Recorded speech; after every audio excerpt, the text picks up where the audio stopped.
Ya, orang kadang kita ini sama Allah Subhanahu wa taala dituntut untuk membuktikan bakti kita sama orang tua itu di saat orang tua kita berbeda pendapat sama kita.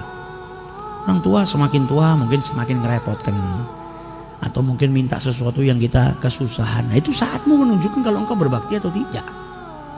Jangan justru malah marah, malah nyakitin hatinya orang tua.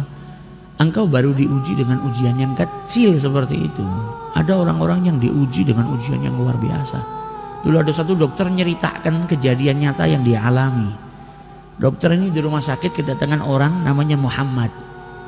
Muhammad di usia 30 tahun. Dia bawa wanita tua, wanita tadi dipeluk sama dia.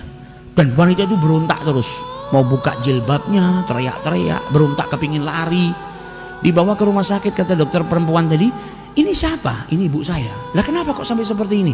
Ya ibu saya memang dari kecil lahir dalam keadaan kekurangan di akalnya. Kalau zaman sekarang kita nganggapnya orang sakit jiwa lah, ada kekurangan.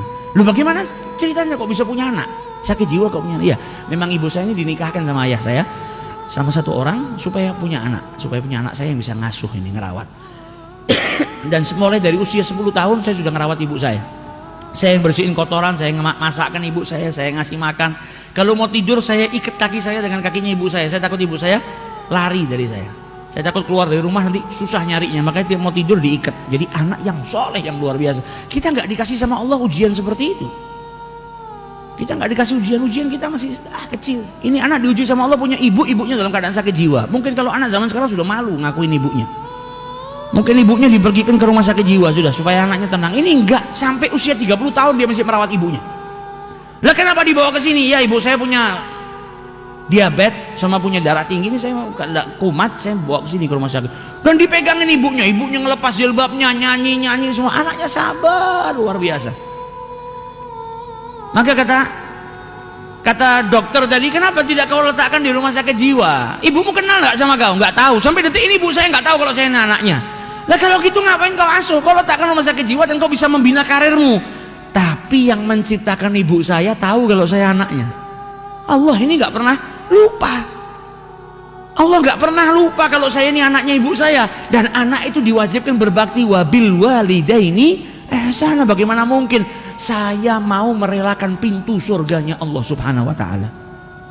Tiap hari saya berjuang, mau ibu saya kenal tidak kenal dengan saya, yang penting saya harus berbakti supaya tiap hari ada pintu surganya Allah yang terbuka buat saya. Ini baru luar biasa baktinya. Kalau kita di posisi itu, wallahu a'lam, mungkin tidak satu pun dari kita mampu. Dan ibunya ketika di dalam ruangan dokter tadi ngelihat acara TV di Mekah, maka ibunya tanya, kapan ke Mekah? Kapan ke Mekah? Kata anaknya, insya Allah kita akan ke sini. Kata dokternya, ibumu ini kan tidak punya kewajiban, sholat aja nggak wajib, hilang akal. Kenapa ke Mekah bareng? Dia bilang, ibu saya setiap punya keinginan apa, saya akan berusaha untuk mewujudkannya. Jadi nggak mau ibunya punya tamanni, punya angan-angan, punya cita-cita, dan anaknya tidak memenuhinya. Nah ini baktinya seorang anak yang seperti itu, insya Allah masuk ke dalam surganya bi ghairi hisab, karena baktinya kepada orang tua. Kita nggak dikasih ujian yang seperti itu. Kadang kita dikasih ujian kecil, beda pendapat sedikit sama orang tua kita atau apa. Kalau sampai kita nggak bisa menunjukkan, membuktikan bakti kita sama orang tua, ya rugi kita, rugi. Jadi apapun, bahkan dikatakan sama Nabi, wa in dzalama memang susah. Masa kita dizalimin kita suruh berbakti? Susah, karena imbalannya surganya Allah Subhanahu wa taala. Nggak gampang untuk dapetin surganya Allah Subhanahu wa taala.